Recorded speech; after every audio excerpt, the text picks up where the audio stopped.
Well, good evening, everybody. Welcome to another installment of Show Me Seattle, virtual tour, virtual reality. Everything is virtual these days. So this is our virtual tour of the tech industry, which is allowing us to be here tonight. So that's a pretty cool thing.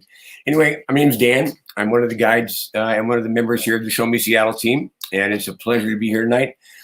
And we're going to be talking about big tech in Seattle. And this has been a big kind of interest to me, a real fascination to me over time. And I've enjoyed kind of exploring it on my own and have this opportunity now to put this tour / presentation together was something I couldn't resist. So a little bit our title, From Last Frontier to Final Frontier, a brief history into the meteoric rise in big tech. First of all, excuse my sore throat. It came on me last night. I don't know what it is. Hopefully it's not life-threatening, but I'm dealing with it. So forgive the crass voice. Anyway, it goes because to deal with big tech in Seattle, because I grew up in Seattle and we moved here in 1964 when I was 5 years old. I told my folks I couldn't deal with it anymore. I'm going on my own. But seriously, we moved here from Lincoln, Nebraska in 64, just after the World's Fair. So my growing up here was directly connected to the kind of evolution that Seattle was going through at that time. And all the time growing up, we always heard Seattle's around the middle of nowhere. You know, it's way up there in the Northwest. What goes on in Seattle? Boeing went on in Seattle, and that was pretty much it. And then it was just like the Great Northwest, the last frontier kind of thing. The last frontier on the lower 48, which is what Seattle was, really. I mean, the reason that people came here that didn't come here was because Portland was already too well developed. They needed to come for someplace further that wasn't so developed. So it really, big tech does date back to our foundings in 1851, and then into the 20th century and up to through the World's Fair of 62 up to now. So there's a lot of interconnective tissue of tech being involved with the evolution of Seattle, bringing us to this boom that we're seeing on South Lake Union, which is supposed to be this meteoric rise. It's a meteoric rise that started in 1852. So that said, go back to the beginning. Henry Yesler, one of our city founders, actually, even though he wasn't one of the original founders, he wasn't with the Denny Party in 1851. He didn't show up till 1852.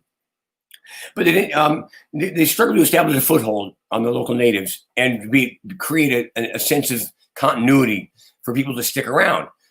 Nobody had any money to really kind of build the infrastructure that was needed to attract people to stay. So settlers would come and they would go. They would come and they would go. The natives would come around curiously, see what's going on, but we couldn't offer anything. So it's like, okay, then they disappear too. 1852, Henry Yesler arrives, and he brings with him not necessarily the equipment, but the letter of proof that he bought the equipment to build a steam-powered sawmill. And this was revolutionary. And there's a couple of different accounts of how that really went down as Henry Yesler came up from Portland basically by canoe. he gets to canoe up from Portland after taking a boat from California to Portland. He canoes up and he comes into the shores of Seattle, which was just a nothing, basically, except all the property had already been snapped up by the first settlers, Doc Maynard and Carson Boren, and the Denny brothers, of course, and others. So all that prime property down there was already snapped up.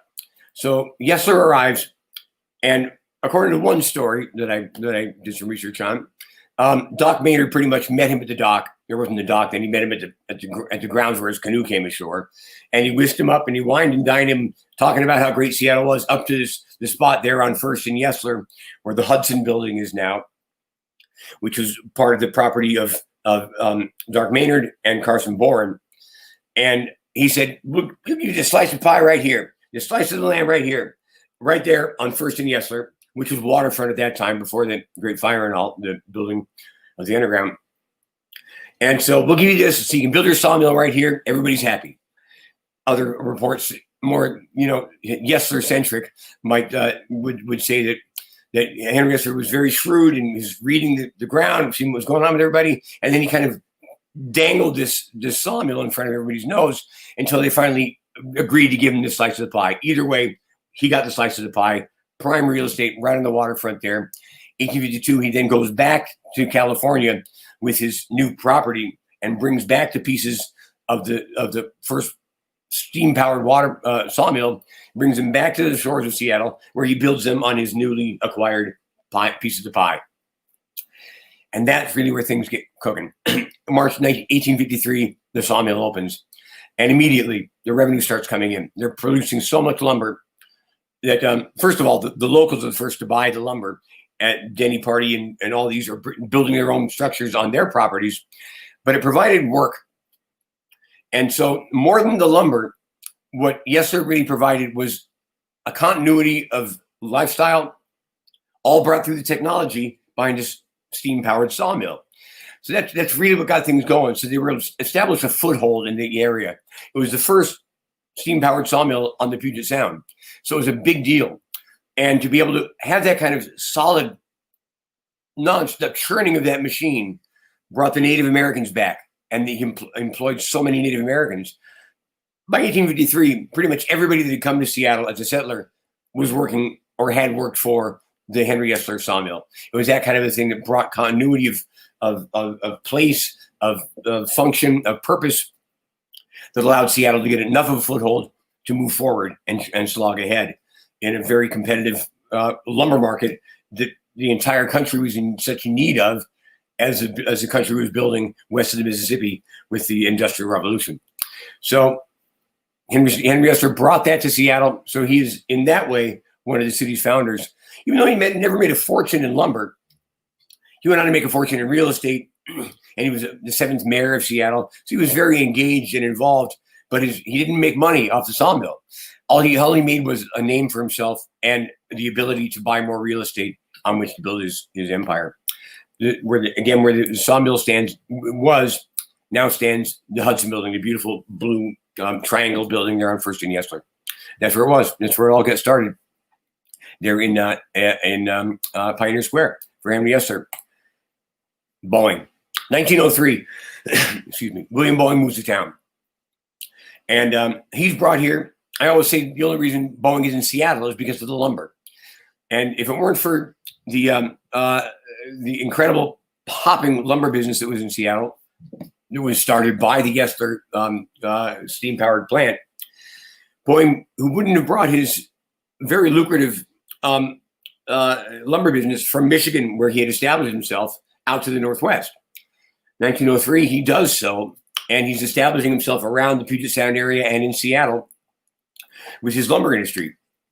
But in 1909, and this is partly because of the whole what Yesler brought to the community, but it was also because of the gold rush, 1897, even more so than Yesler, because that brought about an international interest in the Northwest, because the gold rush was such a phenomenon, and the only way he could get up there was funneling through Seattle, thanks to a big PR push by Seattle's city folk to make Seattle the main jumping off point to the gold rush in Alaska, competing with Portland and San Francisco.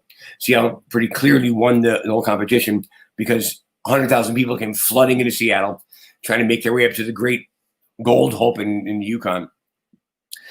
It was that brought the interest of the world to the Seattle area, which was cause for the 1909 Yukon Northwest Exposition, which was really an effort to bring the concept of trade from up north and across the Pacific as being a part of Seattle, which makes it a global endeavor. It was 1909 when, during the World's Fair, the exposition then, that Boeing got to see his first airplane. William Boeing, who's here in Seattle, making money on his lumber, but the exposition promised several flight expositions and demonstrations. It was only 6 years after flight was born. The Wright brothers at Kitty Hawk were in 1903, the year that Boeing moved to Seattle. 1909, the year of the expedition, Boeing happened to see flight for the first time. There was such passionate heat about getting up into the sky, man, being able to fly, that it already allowed expeditions like the World's Fair in 1909 in Seattle to be able to have a demonstration of flight. Boeing fell in love with the idea of flight. He went down to California to learn how to fly, and he bought a plane down there and was going to fly it back up here by himself. And it ran into technical, mechanical issues, which caused him to think, well, I can build better planes than this. So he comes back to Seattle with his old wreck of a jalopy that he bought in California. And he sets up, he buys this farmland on the Duwamish River.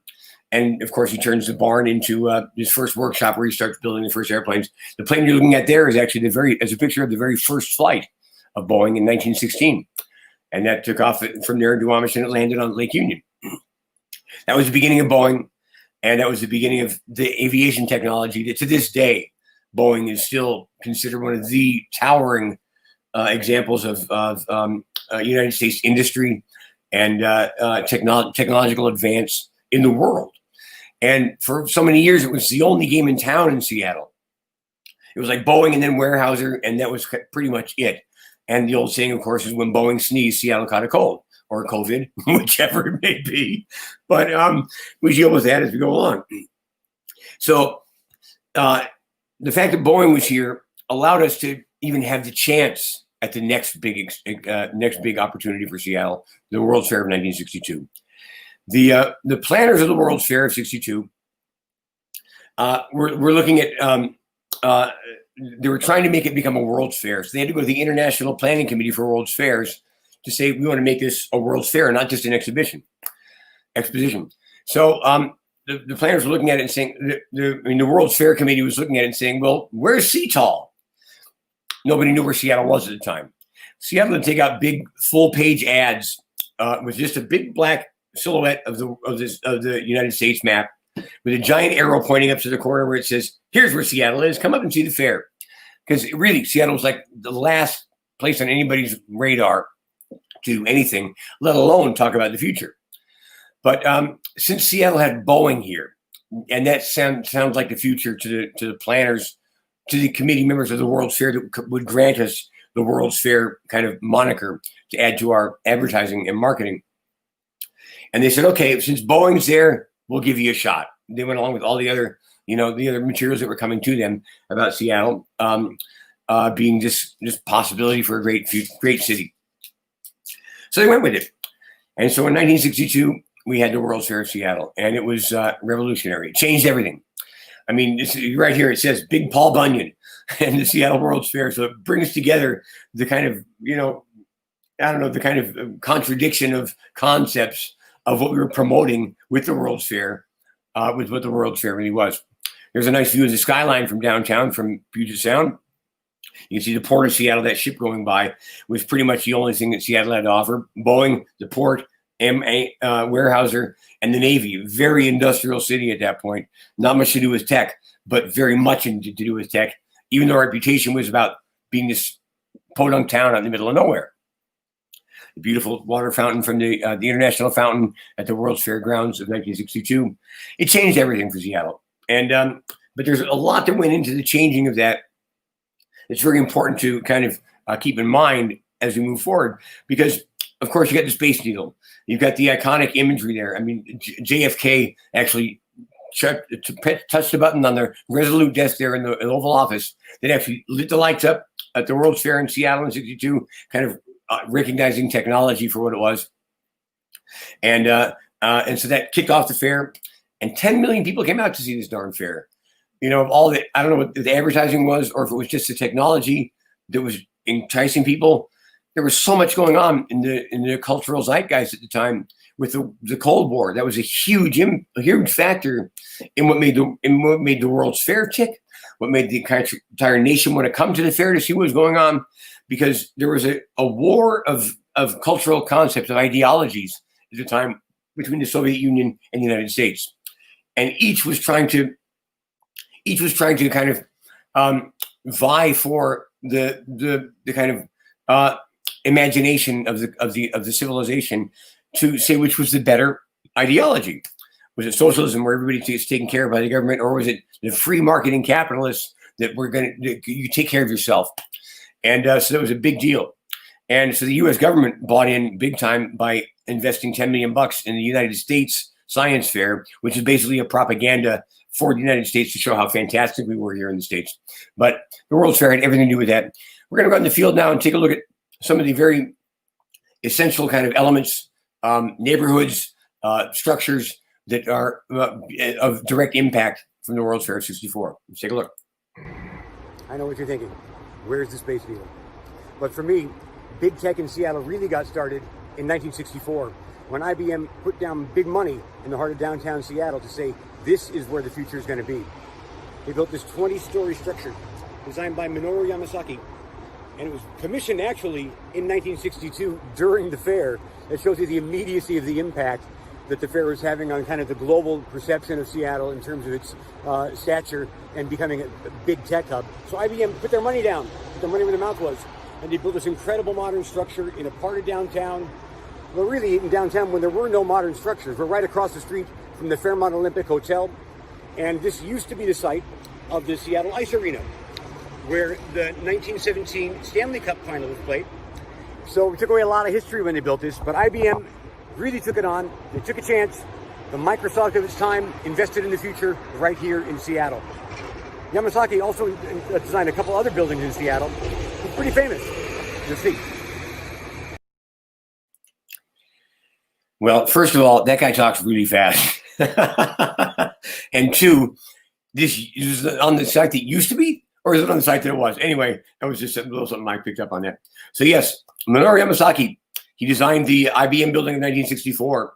That was really like the structure that really said, hey, Seattle is the place. And IBM, the Microsoft of its time, was willing to put their money down and say, yes, indeed, Seattle is the place. So they invested heavily in that. And at that time, there was no other structure around it. The next picture there, First National Bank, the first modern skyscraper in Seattle, 50 stories tall.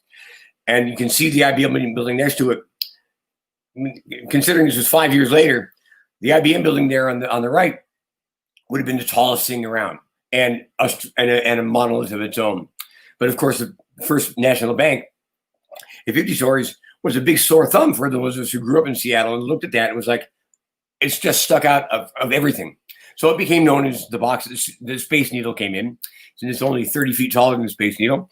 That was kind of a loving thing we had about the hideous building of First National Bank. But let's go back to Mr. Yamasaki and the Pacific Science Center, which he also designed.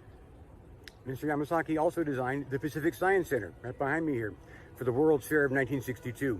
This was commissioned by the U.S. government to be the U.S. Science Center to kind of show the world how far advanced we were over the Russians during the height of the Cold War. So the iconic arches of the Pacific Science Center, designed by Mr. Yamasaki as well.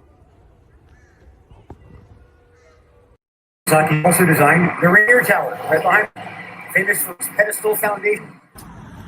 Yamasaki also designed the Rainier Tower, right behind me, famous for its pedestal foundation.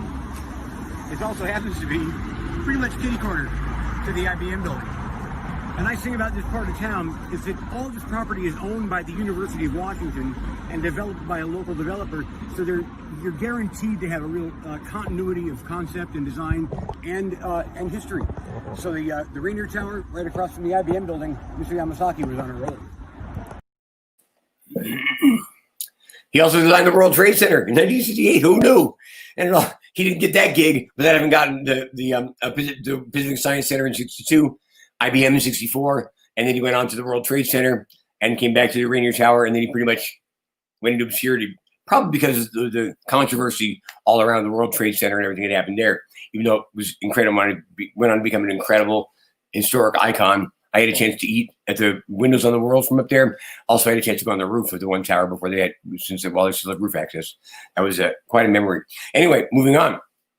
Here we are, Microsoft. They're in town, stroke of luck. I'll just give it that. Paul Allen and Bill Gates were both from the area. They went to Lakeside School up there in North Seattle. And then they went on their own ways because Paul Allen was 3 years earlier than 3 years before Gates. So he moved on. It pretty much dropped out and was just trying to get involved with tech that was going on because he was so enamored by the concept. And he and Gates got so into it there at Lakeside that they were just basically just together at the hip for the time they were there. Their curiosity was so intense about this new technology. With the one little Altair 8800 computer they had there at Lakeside, they got every minute of time they could on it. And then they went their separate ways. Bill Gates went on to, I think, Harvard it was in Boston. And Paul Allen had been working for, I can't remember the company, but he went to Boston to work for Intel, I think it was. No, not Intel. I can't remember. I'll get that. Anyway, he rehooked up with Bill Gates there and said, man, this wave of technology is going to pass us by if we don't grab it and do something with it. So they founded Microsoft, and they moved to Albuquerque, New Mexico, because that was where one of the giants was that they were trying to lure into their kind of new process of which would become DOS, I guess, of computing. And so they moved to New Mexico, but they've been there for a while, and then they decided it was time to come to Seattle. And so they came to Seattle, moved to Seattle, and they started Microsoft here. And of course, the rest for them is history. But the rest for us with Paul Allen was not. Sorry to leave you behind, Bill Gates, but Paul Allen really took it from there in terms of where technology went in Seattle's historical thrust. Paul Allen is he's just an incredible towering figure in Seattle history. That's no other way to put it. I mean, he pretty much gave everything he had to this town. He was so important in bringing about. Well, he was to Seattle, but Carnegie was to Pittsburgh. And we're not talking Dale Carnegie here.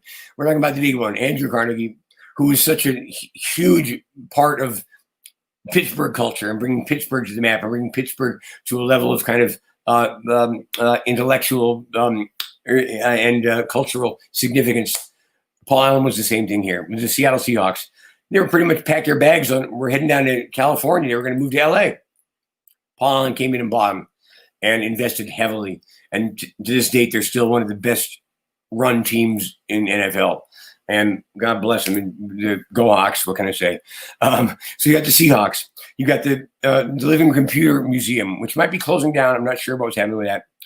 The Cinerama Theater was another one that was on the chopping block, going to be sold and closed down. A real icon of 20th century technology and cinema. And so Paul Allen bought that, and now you can get the famous chocolate popcorn there. And it's just a wonderful Seattle icon and cultural icon for the rest of the country. A real big thing. Paul Allen bought that. Can't forget the Museum of Pop Culture, originally the Experience Music Project.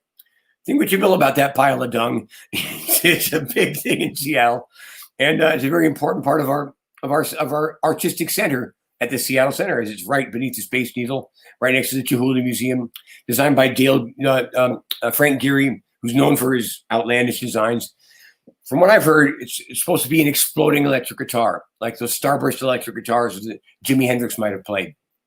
You got the gold, you got the red, the silver, all of that color scheme in the Starburst, and then the glass over the top is like the frets on the top of the guitar. Exploding. It was connected to the blue structure behind, which is the Science Fiction Hall of Fame, actually. And they've got, of course, James Kirk's captain's chair from the Star Trek, which kind of leads into the whole Last Frontier element of the title of the show. If you didn't get that already, I don't mean to hit you over the head. So Paul Allen did all this for us, for the city. He basically needed a place to store his massive rock and roll collection. So he built this $200 million storeroom and then gave the keys to the city and said, go ahead, have fun with it. And so there's been a huge draw to the air, adding huge value to the whole Seattle Center, which has always been, ever since the fair closed, determined to be part of the cultural center of Seattle, with the fairs we have there every year, and of course the Space Needle and the Chihuly Museum and everything about the Science Center and the IMAX theater, all that goes on there. This just adds so much kind of cred to that whole area. And so that's Paul Allen as well. And now he's got the Allen Institute, of course. It's right in the shadow of the Gates Foundation up above, which is right across the street from the Mopop. So the Gates Foundation up there, the largest charitable organization in the history of the world. And but that's another story. The Allen Institute is born to deal with specific things like neuroscience. He's crazy about that, so he devotes so much money to exploring the brain and what the brain's capable of. This is down on Westlake. It's built on top of the old Ford motor showroom right there in South Lake Union. historic structure, so we had to build around it. We did a beautiful job building that.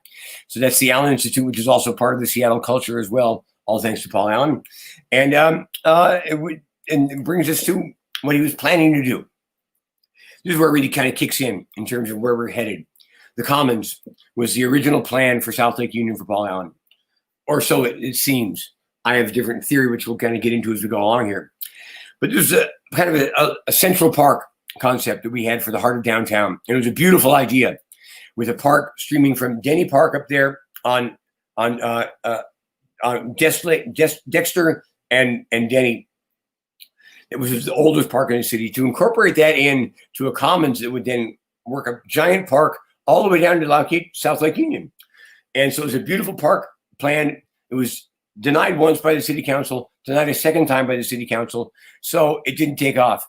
But if you look a little bit at some of the outline, I don't know if you can see all this stuff where you are, but at Mercer, there's a tunnel designed underneath Mercer to then emerge to take you on the I-5. Everything was taken into account. It was a beautiful concept, but the city didn't go for it. A couple more pictures of Commons Park, and what they had it all planned out.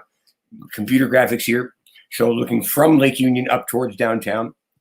And you can see how beautiful it is there. It's all planned out for everything around it. It didn't fly. The city council just couldn't imagine devoting that much place to a park. In comes Vulcan Real Estate. And I think this is really kind of where the theory that Paul Allen was doing the Commons as kind of this altruistic venture comes into question. Because in order to have the Commons be a possible easy presentation to the city, Paul Allen put up $20 million of his own money to buy 11 acres of property in South Lake Union that he would then give to the city as part of the park project if they went for it. They didn't go for it. So Paul Allen got the real estate, the 11 acres that he was promised. And then he starts Vulcan Real Estate in 1992. And he starts buying up all the property. Let's take a look at that right now here on the video. You know, you don't usually think Pioneer Square when you think big tech in Seattle, but I'm standing in front of the heart and soul of big tech in Seattle, Vulcan Real Estate. That's the real estate wing of Paul Allen's empire, and it pretty much got started in 1992 after the whole concept of the Commons was rejected for the second time by the city, and so Vulcan started buying up all that real estate in South Lake Union, developing, promoting, finally luring Jeff Bezos out of his headquarters up on top of Beacon Hill behind us, down to lease first the property in South Lake Union. They then went on to purchase it at $1.6 billion, the largest real estate deal in Seattle history. Vulcan is now doing more parcels, selling them off, and it's going pretty well, I would say. Happens to be right across the street from the home of Paul Allen's football team, the Seattle Seahawks, CenturyLink Field, where they are prepping right now for a Sunday night football game against the newly Tom Brady-less New England Patriots. So, with or without masks, with or without crowd, go Hawks. Go Hawks indeed. Which brings us to the future.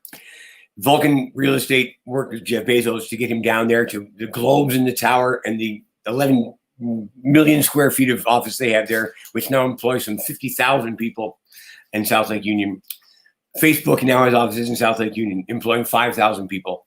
You've got, of course, Google, which opened up offices for their Google Cloud right across the street from Amazon's headquarters. From Amazon's headquarters, creating this kind of tension that's naturally going to be there. And Apple, they're building this incredible structure on Dexter. Who knows how much of it they're going to actually occupy? They just want their name associated with the Seattle thing, just like IBM wanted their name associated with the Seattle thing in 1964. So Apple's engaged, even though they're not. They're just kind of making sure they've got their presence here for whatever happens. Amazon is very proud to tell you that they didn't have to come to South Lake Union, because Google is completing their Seattle presence with giant headquarters out in Kirkland, creating a huge campus out there. Downtown is for Google Cloud, which is kind of what Seattle has been relegated to in tech in terms of investment, because nobody thought of Seattle as a real glamorous place. So we were relegated to this place where things like the cloud infrastructure would be, and the real, just the drudgery of high tech would be involved in Seattle. And that's clear by the companies that have been here as opposed to the companies that are coming here. So you got Apple, you got Google, you got Amazon, who's proud to tell you that they could have been in Kirkland, but they wanted to invest in Seattle, so they built downtown. And God bless them, they did. They did it, and they could have spent for a lot less money and gotten a lot more value out of their real estate over across the lake, which is where everybody else is going. It's where Microsoft headquarters are, for Christ's sake. So that's a big thing that Amazon does have in their cap. They might be a little bit much of a blowhard for themselves in their website and in their building, but God bless them, they're here. Here's an idea of what's happening with tech in Seattle, because now we've got all of a sudden investment capital coming in, which doesn't come in for the kinds of slogging, just the cloud stuff and the other engineering things. That's the glamorous stuff of startups going on here again. And so from California, you see all these companies that are moving up towards the north. You got Jawbone, Oracle, Adobe, Splunk, SpaceX, Hulu, eBay. They're all moving up to Seattle. Apple, Facebook, Twitter, Google, they're all here. And then the local tech companies growing in Seattle. You got Amazon, Attach Mode, Expedia, all these companies that would have been just like bread and butter internet. Amazon's kind of the breakout of that, with not being engaged with so much backdoor internet tech, but the real kind of headline tech.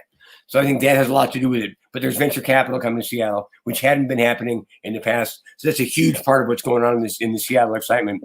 And there's just a couple of slides to finish up with inside the Amazon sphere. We got this from Sonia, one of our wonderful guides with Show Me Seattle. She was able to actually get inside and get me some pictures and a couple of videos, which I'm trying to work on getting worked in here.